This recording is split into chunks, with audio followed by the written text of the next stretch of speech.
Bismillahirrahmanirrahim. Assalamu alaikum. Today we are commemorating the Kashmir Black Day to reaffirm our unflinching support to our Kashmiri brethren who have been subjected to inhuman and brutal occupation for over 7 decades. On this day, 76 years ago, Indian security forces landed in Srinagar to occupy the territory of Jammu and Kashmir and subjugate the Kashmiri people.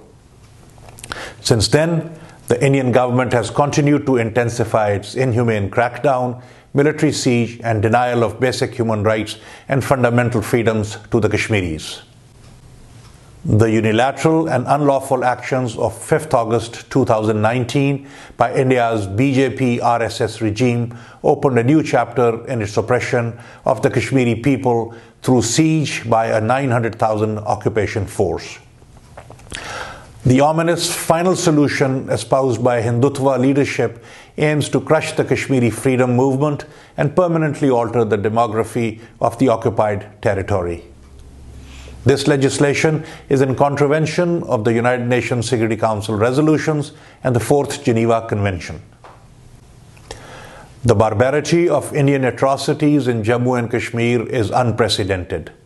Extrajudicial killings, rape, torture, arbitrary detentions, indiscriminate use of pellet guns, and collective punishments are being used as an instrument of state policy. These violations have been repeatedly exposed.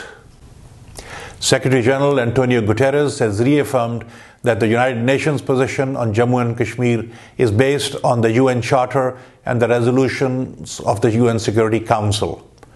The Office of the United Nations High Commissioner for Human Rights has extensively documented India's unabated violations and recommended an independent commission for inquiry in 2 separate reports.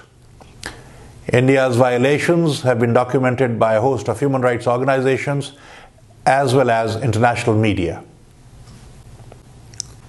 The international community should play its role and impress upon India to immediately cease extrajudicial killings, lift the military siege, rescind the illegal and unilateral actions of August 5, 2019, comply with the UN Security Council resolutions, cease its gross human rights violations, and allow access to international human rights and humanitarian organizations, observers, and international media into the occupied territory.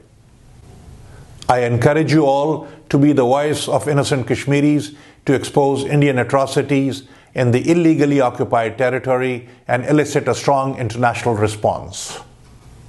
I thank you all. Pakistan Zindabad.